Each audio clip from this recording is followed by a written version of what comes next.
মুসলমান ইমানদার, সামনে আলোচনা আসতেছি, ইনশাআল্লাহ আলোচনা হবে, গভীর মনোযোগ দিয়া বোঝার চেষ্টা করুন। সুলাইমান আলাইহিস সালাতু ওয়াস সালামের সংসদ ভবন শূন্য আকাশ দিয়ে উড়ে যায়। ঘটনাটা বলার উদ্দেশ্য কি?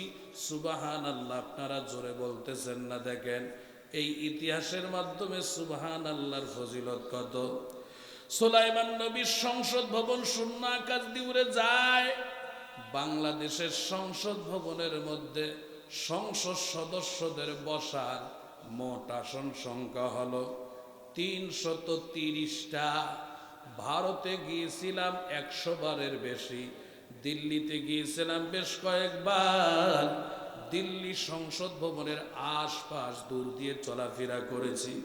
জিজ্ঞাসা করেছিলাম এই সংসদ ভবনের মধ্যে সংসদ সদস্যদের আসন কত? কেউ বলে 530টা, কেউ বলে 550। গুগলে সার্চ দিলে সঠিকটা এখন পাওয়া যাবে, কোনো অসুবিধা নাই। আল্লাহর বান্দারা, সুলাইমান পয়গম্বরের সংসদ ভবন শূন্য আকাশ দিয়ে উড়ে যায়। এই সংসদের মধ্যে সংসদ সদস্যদের বসার মোট আসন সংখ্যা 300 আর 350। ভারতের সংসদের মতো 500 আর 550 আসন নয়। তাফসীরের কিতাবের মধ্যে পাওয়া যায় সুলাইমান পয়গম্বরের সংসদ ভবনের মধ্যে সংসদ সদস্যদের বসার মোট আসন সংখ্যা ছিল 40,000। আল্লাহু আকবার, জোরে কোন আল্লাহু আকবার। জোরে বলেন কত হাজার? আরো জোরে। জোর হলো না। 40,000 আসন বিশিষ্ট সংসদ ভবন শূন্য আকাশ দিয়ে উড়ে যায়। 4টিখানি কথা নয়। আল্লাহর বান্দা কিশোর সুলাইমান পয়গম্বরের সিংহাসন দেখে অবাক, তাজ্জব হয়ে গেছে। জোরে বল সুবহানাল্লাহ। আমরা অনেক বস্তু দেখে তাজ্জব হয়ে যাই না, অবাক হই না? হঠাৎ করে একটা দেখতেছি কি হাইওয়ে রোড দিয়া এরকম ভাবে 22 চাকার একটা গাড়ি যাচ্ছে। অনেকে দেখি কই এত বড় লম্বা গাড়ি, এখান কি ট্রেন যাইছে না এখান ট্রাক যাইছে রে? কথা হয় না।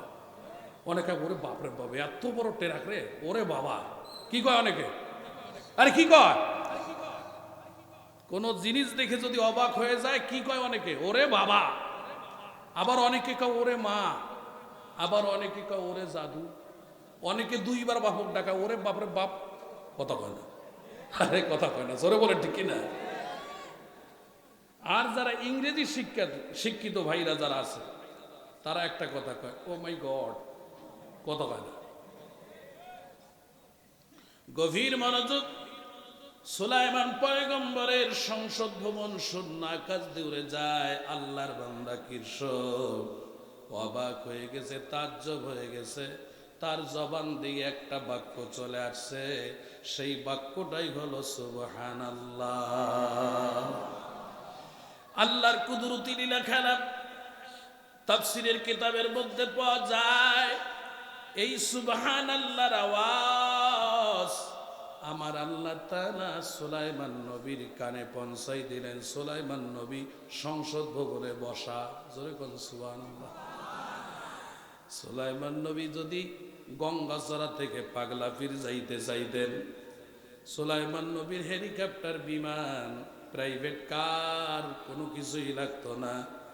সুলাইমান নবীর জন্য আল্লাহ তাআলা যানবাহন স্বরূপ তার সংসদ ভবন দিয়েছিলেন। আল্লাহ বলছেন, সুলাইমান তুমি যদি এক জায়গা থেকে আর এক জায়গায় যাইতে চাও, দুনিয়ার কোনো যানবাহন লাগবে না, তোমার সিংহাসনে উঠবা আর শুধু হুকুম করবা সিংহাসন আল্লাহর হুকুমে আকাশ দিয়ে উড়ে যাও, তৎক্ষণাৎ তোমার সিংহাসন আকাশে উঠতে থাকবে। আমাদের এই আকাশপথ দিয়ে যায় বিমান, হেলিকপ্টারগুলি, এগুলি কি এমনি এমনি যায়? কি পাইলট লাগে না? কি ড্রাইভার লাগে না? পাইলটের প্রয়োজন হয়। আবার কিছু কিছু হেলিকপ্টার, বিমান আছে পাইলট লাগে না, এগুলো রিমোট নিয়ে বসে থাকলেও হয়। রিমোট নিয়ে একজন বসে থাকে, তো একজন তো লাগে, একজন রিমোট নিয়ে বসে থাকার জন্য লাগে, কিন্তু সুলাইমান নবীর সিংহাসন শূন্য আকাশ দেওয়া যাওয়ার জন্য দুনিয়ার কোনো পাইলট কিংবা ড্রাইভার রিমোট নিয়ে বসে থাকার মতো কোনো ব্যক্তির প্রয়োজন হইতো। সুলাইমান আলাইহিস সালাম কেমন বাদশা ছিলেন হাই, সারা বিশ্বের মাখলুকাত ঘুরিত যার ইশারায়। সুলাইমান আলাইহিস সালাম কেমন বাদশা ছিলেন হাই, সারা বিশ্বের মাখলুকাত ঘুরিত যার ইশারায়। এত বড় বাদশা হইয়াও, এত বড় প্রধানমন্ত্রী হইয়াও থাকতে পারলো না রে বন্ধু, মরণের কথা তুমি ভুলে যেও না রে বন্ধু, মরণের কথা তুমি ভুলে যেও না। দুনিয়ার মোহে পড়ে ক্ষমতার বড়াই করে, দুনিয়ার মোহে পড়ে ক্ষমতার বড়াই করে। আল্লাহ রাসূলকে তুমি চিনতে পারলি না রে বন্ধু, আল্লাহ রাসূলকে তুমি চিনতে পারলি না। আজরাইল আসিলে কারো, আজরাইল আসিলে কারো কৈফত চলবে না রে বন্ধু, মরণের কথা তুমি ভুলে যেও না। জোরে কোন মারহাবা। শোনো ভাইরে কত বড় বাদশা ছিল সাদ্দাদ, খোদার সাথে বড়াই করে বানিয়েছিল জান্নাত। শোনো ভাইরে কত বড় বাদশা ছিল সাদ্দাদ, খোদার সাথে বড়াই করে বানিয়েছিল জান্নাত। জান্নাত বানাইয়াও সাদ্দাদ, জান্নাত বানাইয়াও সাদ্দাদ দেখতে পারলো না রে বন্ধু, মরণের কথা তুমি ভুলে যেও না রে বন্ধু, মরণের কথা তুমি ভুলে যেও না। আজরাইল আসিলে কারো, আজরাইল আসিলে কারো কৈফত চলবে না রে বন্ধু, মরণের কথা তুমি ভুলে যেও না। জোরে কোন মারহাবা। ক্ষমতার দাপট দেখাইয়া সব ভুলে যাও। এই ক্ষুদ্র দেশের ক্ষমতা যারাই আসুক, যারাই যাক না কেন, ক্ষমতার বড়াই করে লাভ নাই। তোমার সে বড় ক্ষমতাসীন ছিল আল্লাহর নবী রাসূলগণ, আরো নাফরমান বেঈমান নমরুদ ফেরাউন হামান, তারাও টিকতে পারে। জোরে বলেন পারে। ইসলামের ইতিহাসে, পৃথিবীর ইতিহাসে ইসলামের বিরুদ্ধে যত বড় বড় শত্রু ছিল, বড় বড় দুশ্মন ছিল, সেই বড় বড় দুশ্মন ইসলাম বিদ্বেষী, কোরআন বিদ্বেষী, রসূল বিদ্বেষী, আল্লাহ বিদ্বেষীদেরকে আল্লাহ তাআলা যত বড় দুশ্মন তত সহজভাবে আল্লাহ ধ্বংস করে দিয়েছেন। কথা কয় না, জোরে বলেন ঠিক কিনা। নমরুদকে আল্লাহ মারছে কি দিয়া? নমরুদকে মারছে আল্লাহ কি দিয়া? মশা। মশা কি ইসরায়েলের ওই লাল কুত্তা বাহিনীর মতো মশার শক্তি আছে? কথা কেন আছে? ভারতের বিএসএফ এর মতো শক্তি কি মশার আছে? কিন্তু না থাকলে কি হবে? আল্লাহ মশাকে শক্তি দিয়েছে, যে অ্যাটম বোমের মতো আল্লাহ শক্তি দিয়েছে। নাকে ঢুকবা আর বাইর হবা না। নমরুদের নাকে প্রতিবন্ধী ল্যাংরা মশা ঢুইকা নমরুদকে চিরতরে খতম করে দিয়েছে। কথা কেন, জোরে বলেন ঠিক কিনা। এগুলির থেকে আমাদেরকে শিক্ষা নিতে হবে। ও মুসলমান, সঙ্গীত অনেক বড় লম্বা। সুলাইমান পয়গম্বরের সিংহাসন শূন্য আকাশ দিয়ে দেওয়ার জন্য দুনিয়ার কোনো অক্সিজেন লাগতো না, পেট্রোল লাগতো না, হাওয়া লাগতো না, গ্যাস লাগতো না। সুলাইমান পয়গম্বরের সিংহাসন শূন্য আকাশ দিয়ে উড়ে যায়। দুনিয়ার বিমানগুলি ঢাকা শহর থেকে সৈয়দপুরে আসে, নির্দিষ্ট বিমানবন্দর ছাড়া ল্যান্ড করতে পারে না, থামাতে পারে না।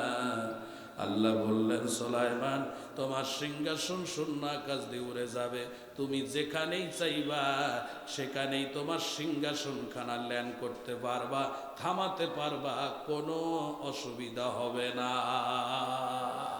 জোরে বলে সুবহানাল্লাহ। ওই সুবহানাল্লাহ করে না। সুবহানাল্লাহ কোন কেন খালি বসি থাকে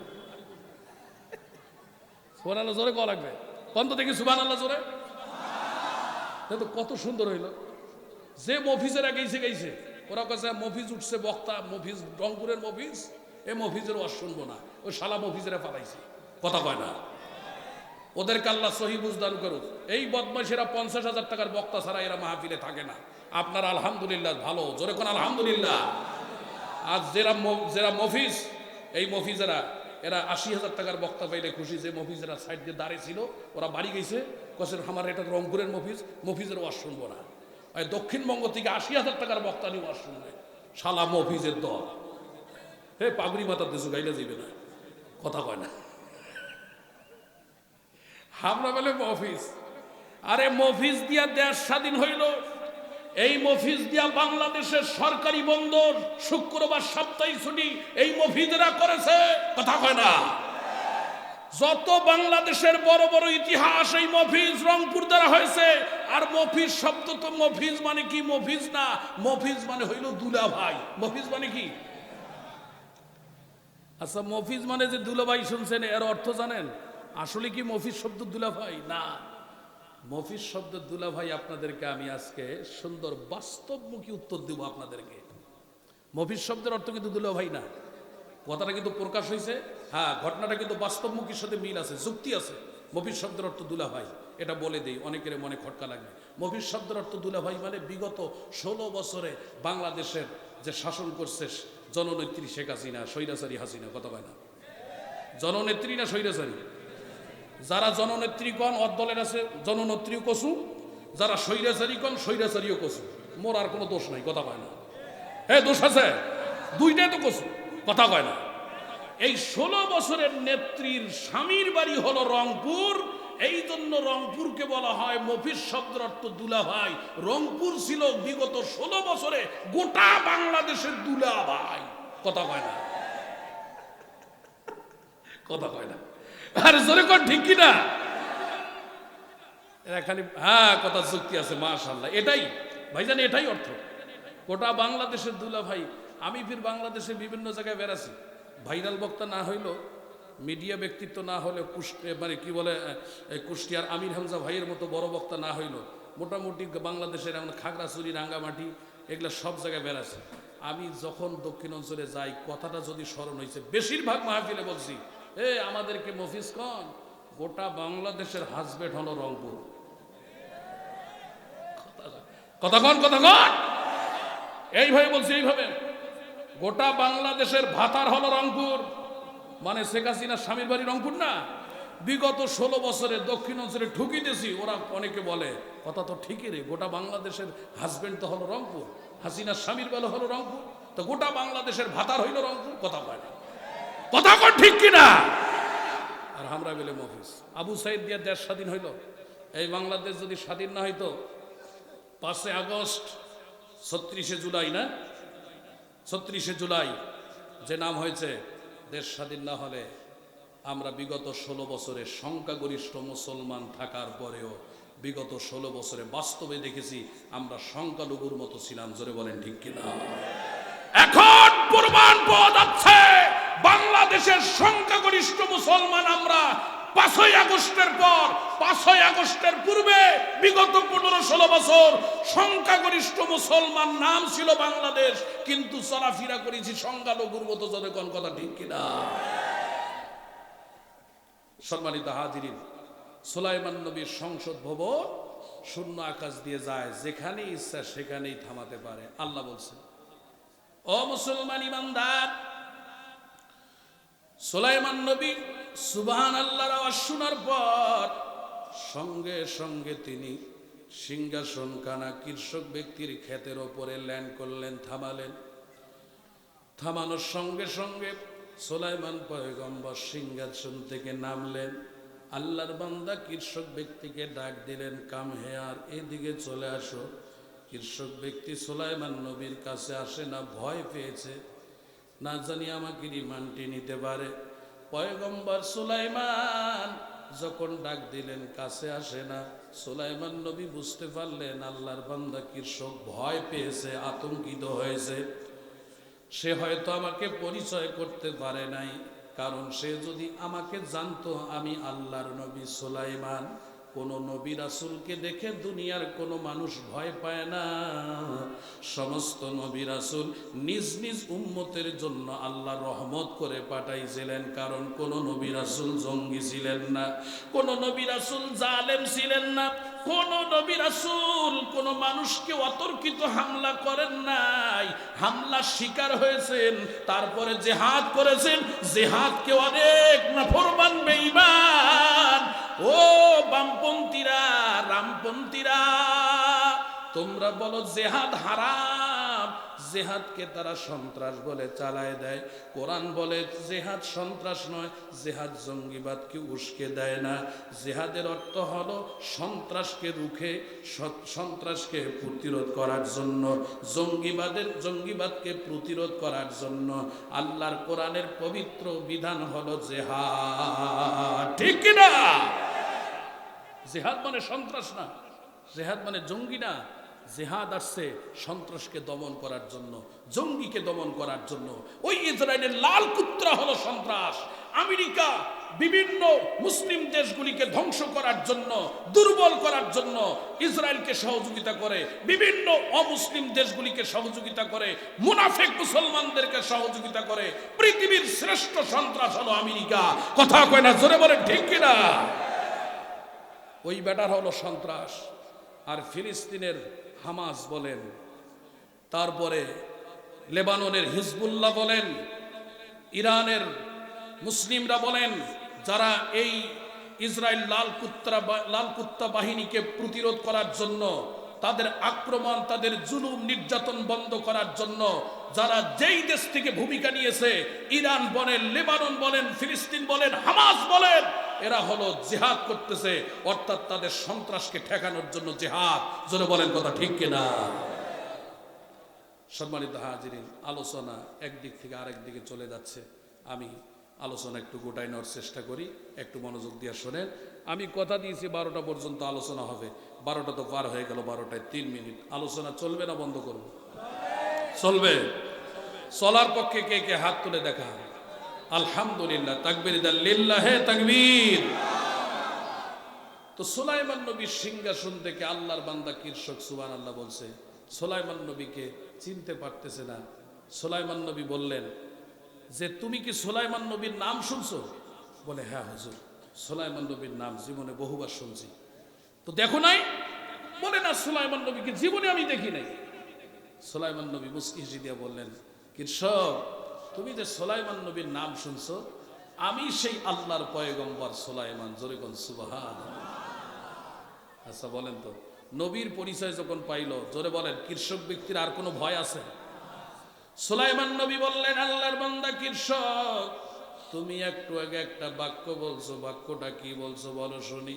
বলে, হুজুর, আপনার এত বড় সিংহাসন শূন্য আকাশ দিয়ে উড়ে যায়, আমি কোনোদিন দেখি নাই, শুনি নাই, এত বড় একটা বস্তু শূন্য আকাশে উড়ে যায়। আপনার সিংহাসন দেখে আমি যেই বাক্যটা বলেছিলাম, আমার মনের সম্পূর্ণ অনিচ্ছায় বাক্যটা চলে আসছে, যেটাকে আমরা ইংরেজিতে বলি অটোমেটিক, আপনা আপনি চলে আসছে। সেই বাক্যটা হলো সুবহানাল্লাহ। তাফসীরের কিতাবের মধ্যে আসছে, সুলাইমান পয়গম্বর বলেন, আল্লাহর বান্দা কৃষক, যে সুবহানাল্লাহ বলেছো, মনের ইচ্ছায় বলো আর মনের অনিচ্ছায় বলো, তোমার জবান দিয়া তো সুবহানাল্লাহ বের হয়েছে।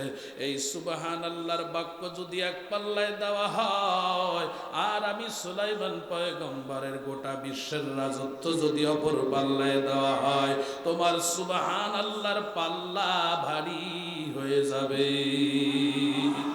আর জোরে বলে সুবহানাল্লাহ। এ মুসলমান ইমানদার, মাহফিলের মধ্যে যা বলা হচ্ছে সবগুলি হলো শিক্ষা। আল্লাহ বলেন, যারা জানে আর যারা জানে না তারা কখনোই সমান হতে পারে না। সুবহানাল্লাহর ফজিলত শুনলেন, যারা ফজিলতটা শুনলো না, আপনারা যারা শুনলেন, এই দুই দল কখনোই সমান হতে পারে না। আজকে কিছু মূল্যবান কথা বলবো কয়েকটা মিনিটের জন্য, যারা জানবেন তারা অবশ্যই, যারা জানলো না তাদের থেকে আপনি দামি হবেন। সম্মানিত হাজিরিন, বলতেছিলাম নামাজের মধ্যে কেরাত পড়া ফরজ, কিন্তু অনেক আল্লাহর বান্দা নামাজের মধ্যে কেরাত সহি শুদ্ধ করে পড়তে পারে না। অথচ আল্লাহর বান্দা 10 বছর ধরে নামাজ পড়ে। মনে কষ্ট নিবেন না, নামাজ পড়তে পড়তে আল্লাহর বান্দা কপালের মধ্যে কালো দাগ ফেলাইছে। আল্লাহর বান্দা আজ পর্যন্ত সূরা কেরাত শুদ্ধ করে পড়তে পারে না, এর শাব্দিক অর্থ জানে না, শিরিকের সংজ্ঞাও জানে না। শিরিক কাকে বলে, শিরিকটা চেনার দরকার আছে। অনেক আল্লাহর বান্দা বলেন সর্বময় ক্ষমতার মালিক জনগণ, এটা কুফরি মতবাদ। অনেক আল্লাহর বান্দা বলে আমার বাবা ওই কাবা শরীফ থেকে, আমার বাবা মাজার শরীফ থেকে আমার বাড়ি পর্যবেক্ষণ করেন, আমার পিসাব বাবা আমার পরিবারের সকল সদস্যদেরকে বিপদ থেকে রক্ষা করেন। আল্লাহর বান্দা যতদিন ধরে নামাজ পড়েন না কেন, পিসাবকে যদি মনে করেন আমার বাবা হাজির নাজির, বাবা আমার মাজার থেকে আমার বাসা বাড়ি পর্যবেক্ষণ করেন, আমার পরিবারের সদস্যদেরকে দেখেন, আমার ব্যবসায় উন্নতি দেন, আমার বাবার দরবার গেলে আমার সম্পদ বাড়ে, এটা শিরকি মতবাদ। অনেক আল্লাহর বান্দা ওই ভণ্ড পীরদের অন্ধ ভক্ত হওয়ার কারণে শিরকের মধ্যে লিপ্ত। আল্লাহর বান্দা নামাজও পড়ে, রমজান মাসে রোজাও রাখে, আল্লাহর বান্দা প্রতি বছর হজেও যায়, উমরাতেও যায়, কিন্তু আল্লাহর বান্দা পীর সাহেবের অন্ধ ভক্ত হওয়ার কারণে বলে আমার বাবা হাজির নাজির, আমার বাবা সব দেখেন, সব জানেন, আমার বাবার দরবার একটা বছর যদি না যায় আমার সম্পদের মধ্যে মাইনাস শুরু হয়ে যায়, সম্পদ কমে যায়। এই রকম কিছু অন্ধভক্ত জোরে বলেন আছে না না? কথা কেন আছে না না? এইগুলি শিক্ষা খুব জরুরি। এই জন্য আল্লাহ বলছেন যারা জানে আর যারা জানে না তারা কখনোই সমান হতে পারে না। আগে জানেন, ও মিয়া, ও মুরব্বি, আগে জানেন, আগে জানা। এই কোরআন শরীফ কই? কোরআন শরীফ নাই? একটা কোরআন শরীফ নিয়ে এসে, ওর মিথ্যা মনে করব। কোরআন শরীফের মধ্যে সূরা হলো 114টা, আয়াত হলো 6000-এর বেশি, 6666টা। এর মধ্যে মতভেদ আছে, 6000-এর বেশি আয়াত, 6236 কি 35 এরকম একটা সঠিক হিসাব। সম্মানিত হাজরিন, 6000-এর বেশি আয়াত আর কি। সর্বপ্রথম আয়াত আল্লাহ কোরআনের নাজিল করেছেন নামাজের আয়াত, রোজা না, আমার হাতের দিকে লক্ষ্য করে, নামাজের আয়াত নাজিল করেন নাই। কোরআনুল কারীমের সর্বপ্রথম সংবিধান, সর্বপ্রথম বিধান রোজার বিধান নয়, হজের বিধান নয়, মসজিদ নির্মাণ করার বিধান নয়, মাদ্রাসা নির্মাণ করার বিধান নয়, টুপি মাথায় দেওয়ার বিধান নয়, নবীর সুন্নতের বিধান নয়।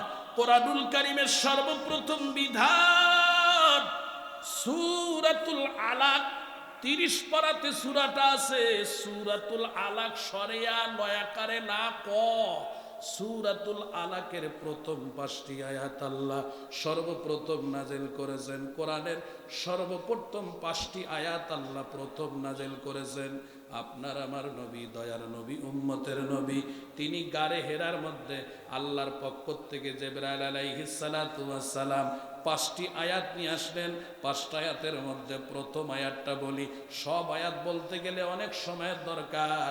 কোরআনের প্রথম আয়াত ইকরা বিসমি রাব্বিকাল্লাযী খালাক। জিবরাইল এসে বললেন নবীজি আপনি পড়ুন। নবী তো পড়তে জানেন না, তিনি উম্মি ছিলেন। প্রথমবার বলেন পড়ুন, নবী বলেন জিবরাইল ভাই আমি তো পড়তে জানি না, পড়তেও পারি না, আবার জিবরাইল এসে বলে পড়ুন, দ্বিতীয়বার পড়ুন, তৃতীয়বার পড়ার জন্য বললেন। ও মুসলমান, অনেক কথা কখনো যদি আসা হয় তখন বলা যাবে। নবী আলাইহিস সালাতু ওয়াস সালাম তৃতীয়বার তিনি পড়লেন। জিবরাইল আলাইহিস সালাতু ওয়াস সালাম বললেন ইকরা। কোরআনের প্রথম ওয়ার্ড, কোরআনের প্রথম শব্দ হলো ইকরা। পাঠ করুন, শিখুন, জ্ঞান অর্জন করুন। কোরআনের প্রথম বিধান হলো আগে শেখো তারপরে মানো, আগে জানো তারপরে মানো। বুঝে থাকলে সবাই জবান খুলে জোরে আওয়াজ দিয়া বলেন, আগে জানা না আগে মানা? আরো জোরে, জোর হলো না? আর একবার জোরে বলেন, কোরআনের প্রথম বিধান আগে জানা না আগে মানা? ও মুরব্বি জোরে কোন, আগে জানা না আগে মানা? আগে জানার জন্য আদেশ করেছেন কে? আরো জোরে বলেন কে? আগে জানার আদেশ করেছেন আল্লাহ। মুরব্বী 10 বছর ধরে নামাজ পড়ে, ভণ্ড বাবার দরবারে যায়, শিরিক চেনে না। আল্লাহ কয় শিরিক করলে তোমার আমল বরবাদ হয়ে যাবে, নামাজ হবে না, রোজা হবে না, হজ হবে না, যাকাত হবে না, টুপি মাথায় দেওয়া বেকার। আমার চেয়ে বড় বড় পাগড়ি লটকায় অনেক আল্লাহর বান্দা, কথা হয় না। হ্যাঁ, আমার কি পাগড়ি, আমার চেয়ে বড় পাগড়ি। আমি তো এক পল্টা মারছি, অনেক নামাজি আছে একবারে 10টা পল্টা মারে। পাগড়ি পল্টাইতে পল্টাইতে একদম মনমোহন সিং এর মতো হাউ, কথা কয় না। আরে কথা কন না কা? কিন্তু আল্লাহর বান্দা শিরিক চেনে না, কথা কয় না। এই ঠিক কয় না কেন? আরো জোরে বলেন ঠিক কিনা? ভণ্ড বাবার দরবারে গিয়া নিজের সব কিছু বরবাদ করে ফেললো। খাজা বাবার দরবার, দেওয়ান বাগি, রাজার বাগি, মাছ ভান্ডারি। আমগো বাবার দরবারেতে কত গরু যায়, অন্য বাবার দরবারেতে মানুষ নাহি হয়। আমগো বাবার দরবারেতে কত গরু যায়। কথা হয় না। এই এঙ্কে জিকির কি কোথাও আছে?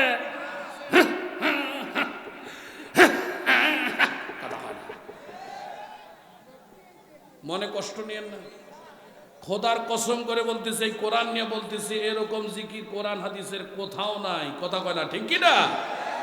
জিকির আছে, লা ইলাহা ইল্লাল্লাহ, লা ইলাহা ইল্লাল্লাহ, লা ইলাহা ইল্লাল্লাহ।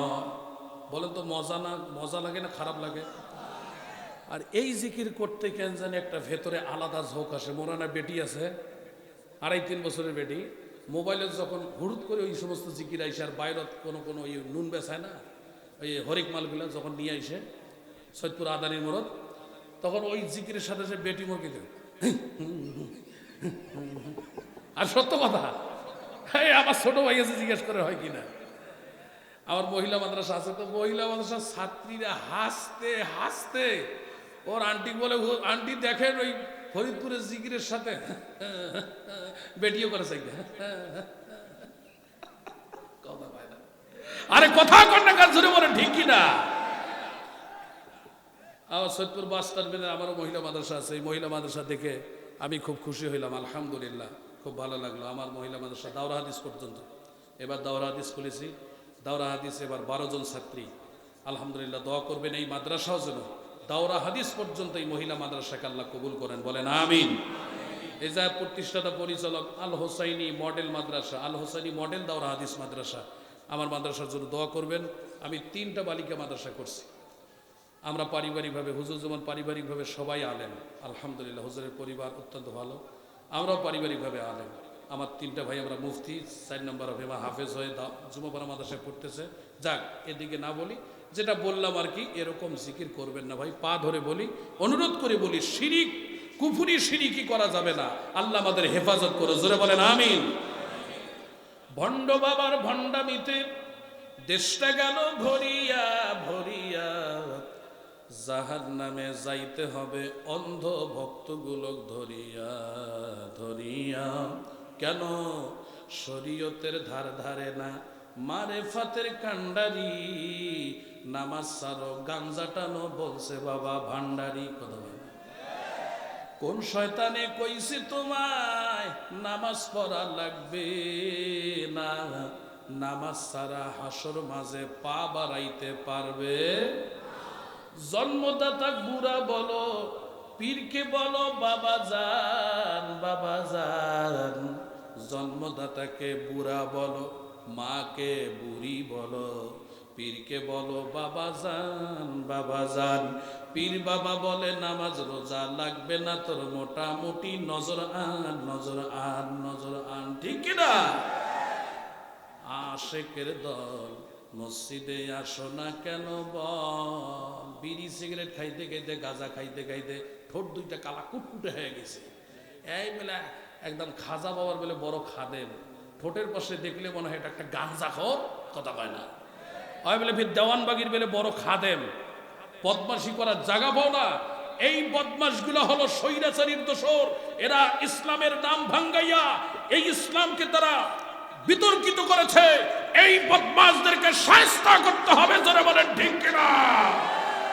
মাছ ভান্ডারির শয়তান মুজিবুল বশর, বাংলাদেশের কোরআনের পাখি দেলোয়ার হোসেন সাইদি, যার দেখে দেখে বাংলাদেশে হাজারো হাজার মুফাসসির, বাংলাদেশে শুধু নয় গোটা বিশ্বে মুফাসসির তৈরি হয়েছে, যার সুরে সুর মিলাইয়া অসংখ্য বক্তারা ওয়াজ করতেছে। সেই দেলোয়ার হোসেন সাইদি সাহেবের ফাঁসি চেয়েছিল এই মুজিবুল বশর মাছ ভান্ডারির শয়তান। বেটাকে ফাঁসি দেওয়া লাগবে, জোরে বলে ঠিক কিনা? ওরে ফাঁসি দেওয়া জুতা দিয়ে ডাঙ্গা লাগবে না, ঠিক রাইট? ওকে আইনের আওতায় আনতেই হবে। যুবক ভাইরাস আওয়াজ তুলুন, যাহারা যেখানে আছেন সেখান থেকে আওয়াজ তুলুন। কোরআনের পাখির ফাঁসি চেয়েছিল এই শয়তান মুজিবুল বশর। এই মেসেজটা আপনারা হয়তো অনেকে পান নাই। এর আইনের আওতায় আনতে হবে। এই উপদেষ্টা, প্রধান উপদেষ্টা ডক্টর ইউনূস সাহেব যদি নিয়ে আসতেও না পারে, খালি পরিবর্তন হোক, বেটা থাকবা, খেলা হবে। যারা যেখানে লুকায় আছেন লুকায়া থাকো। বর্ডারে পাহারা আছে, বিজিবি ভাইরা পারবা না পালাইতে, খেলা হবে, কথা কয় না? জোরে বলেন কি হবে? খাটিয়া খাটিয়া মোষ রাখিয়া স্বৈরাচারের দালালি করো বেটা, কোথায় আছো? খেলা হবে, কথা কয় না? এই রংপুরের কিছু খাটিয়া মোসারু দালাল আছে স্বৈরাচারীর, কথা কয় ঠিক কিনা? এই মোসারুদেরও খেলা হবে, জোরে বলেন ঠিক কিনা? লিল্লাহে তাকবীর, আল কোরআনের আলো। এগুলা কথা কইলে তুমি আবার অসুবিধা, মুই এলে বেশি কষ্ট না। কারণ পাগড়ি মাথা দিয়ে ওটো, সাদা লুঙ্গি, সুলসুলা ওয়াশ করি, কিন্তু মুই যে সুলসুলা ওয়াশ করি পাও না। রাস্তাঘাটে মাঠে কোথাও বিপদে পড়বে না, পড়বে না। আপনার মেয়েটাকে যদিও 16 বছরের মেয়ে হয়, 18 বছরের যুবতী হয়, বখাটে ছেলেরা পর্যন্ত আপনার মেয়েকে ওই সম্মান করবে, খালা আম্মা, চাচি আম্মার মতো। কোথাও কোনো বিপদে পড়বে না, জোরে বলেন ঠিক কিনা? শোনেন শোনেন মা বোনেরা, শোনেন পর্দার বর্ণনা। পর্দা করা আল্লাহর হুকুম, কোরআন খুলে দেখো না। সূরা নূরের 4 রুকুতে ফরমাইয়াছেন রব্বানা, ওগো আমার দিনের নবী বলো যারা মুমিনা, দৃষ্টি সদা নিচে রাখবে, বেগানাকে দেখবে না, নিজ বাড়িতে থাকবে সদা, পাড়া গ্রামে ঘুরবে না, স্বামীর অধিকার সর্ব অঙ্গে কিছুই তাহার নাই মানা, দেবর ভাসুর বোনাই বিহাই দেখা করা যাবে না। মন দিয়া শোনো মা বোন, কে আপনার কে বেগানা, কার সঙ্গে করবি দেখা, কার সঙ্গে করবি না। পিতা শ্বশুর ভাই ভাতিজা নিজের ছেলে যে জানা, চাচা মামা বোনের বেটা সতীন বেটা এগানা, অতি বুড়ো অবুজ ছেলে আর যে নারী মোমেনা, এদের সাথেও চলবে দেখা, ফরমাইয়াছেন রব্বানা। আপন জামাই, আপন দাদা, আপন নানা, এদের সাথেও চলবে দেখা, ফরমাইয়াছেন রব্বানা। জোরে কোন মারহাবা, আর জোরে বলেন মারহাবা। সুতরাং আর সময় লম্বা করব না, সন্তানদেরকে মাদ্রাসায় দিবেন, আজকে নিয়ত করেন। 2-1 বছর মাদ্রাসায় দিয়া কোরআন শেখানোর পর তারপরে প্রাইমারিতে নিয়ে যান, ক্লাস 3, 4, 5-এ ভর্তি করে দেন। নার্সারি, প্লে 1, 2 এই 2-3টা বছরের জন্য মাদ্রাসায় দিয়া সন্তানকে বাংলা, ইংরেজি, অঙ্কের সমন্বয়ে আরবিটাও শিক্ষা দেন। সন্তান যদি প্রাথমিক পর্যায়ে আল্লাহর কোরআনের শিক্ষা পেয়ে যায়, সকালবেলায় যেই জিনিসটা খাবেন সারাদিন ওই জিনিসের গ্যাস আসবে, ঢেকুস আসবে। আপনার সন্তান যদি প্রাথমিক পর্যায়ে আল্লাহর কোরআন সিনার মধ্যে ঢুকে যায়, এই সন্তান আগামী দিনে কলেজে পড়বে, স্কুলে পড়বে, মাস্টার হবে, ডাক্তার হবে, ইঞ্জিনিয়ার হবে, বিসিএস ক্যাডার হবে, বড় বড় ডিগ্রি অর্জন করবে। কোরআন সিনায় থাকার বিনিময়ে এই সন্তান আগামী দিনে ইসলামের বিরুদ্ধে অবস্থান নেবে না, কোরআনের বিরুদ্ধে অবস্থান নেবে না, ওলামায়ে কেরামদের বিরুদ্ধে অবস্থান নেবে না। জোরে বলেন ঠিক কিনা? সবাই সন্তানকে মাদ্রাসায় দিবেন, বলেন ইনশাআল্লাহ। দিল থেকে নিয়াত করেন, আমি হাত তুলে আমি ওয়াদা নেব না, দিল থেকে নিয়াত করেন মাদ্রাসায় দেবো ইনশাআল্লাহ। একটা সন্তান এরকম যদি কমপক্ষে হাফেজ বানাতে পারেন, হুজুর আসছেন, পার্শ্বে আরো হাফিজে অনেক মাদ্রাসা, ভালো মাদ্রাসা আছে, এবার এই মাদ্রাসাও দিয়ে যদি হাফেজ বানাতে পারেন, আমি ভাড়াটিয়া বলবি, আমার দ্বারা জানাজার নামাজ পড়াবেন, আমার চোখে পানি আসতেও পারে, নাও আসতে পারে। পাগলা পীর কেন্দ্রে জামি মসজিদে অনেক সময় অনেক মুর্দা ব্যক্তিদের জানাজার নামাজ পড়াইতে হয়, দোয়া খায়ের করতে হয়। অনেকের হঠাৎ করে চোখে পানি আসে, আবার অনেকের বেলায় পানি নাও আসতে পারে, গ্যারান্টি নেই। কিন্তু একটা সন্তানকে যদি কোরআনের হাফেজ বানাও, আমার মতো ভাড়াটিয়া মৌলবীর দ্বারা জানাজার নামাজ পড়াইলে কান্না চোখে আসতেও পারে, নাও আসতে পারে। কিন্তু একটা সন্তানকে যদি কোরআনের হাফেজ বানাও, মহিলা মাদ্রাসায় দিয়ে একটা সন্তানকে যদি কোরআনের হাফেজা বানাইতে পারেন, নিশ্চিত মা বাবা যখন মৃত্যুবরণ করবে, আপনার ওই মহিলা মাদ্রাসায় পড়া মেয়ে বাচ্চাটা কোরআন তেলাওয়াত করবে আর চোখের পানি ঝরঝর করে পড়বে। আপনার হাফেজ সন্তান জানাজার নামাজের ইমামতি করবে আর চোখের পানি ঝরঝর করে পড়বে, আল্লাহর কাছে কান্নাকাটি করে করে দোয়া করবে। এই জন্য মুসলমান, একটা সন্তান হাফেজ বানানো অনেক কাজে লাগবে। সবাই নিয়ত করেন, আমার সন্তানকে আমি এলেম শিক্ষার জন্য, আল্লাহ যেহেতু আগে শিক্ষার ব্যবস্থা করেছেন, এলেম শিক্ষার ব্যবস্থা করেছেন, আমি এলেম শিখার জন্য নিজেও চেষ্টা করব, আমার সন্তানকেও মাদ্রাসায় দিব, বলেন ইনশাআল্লাহ। এ মুসলমান ভাইরা, একজন আল্লাহর বান্দা উঠবেন না, মা বোনেরা উঠাউঠি করবেন না, আখিরি মোনাজাত করে দেব। আপনাদের জন্য আমলগুলির আমি বয়ান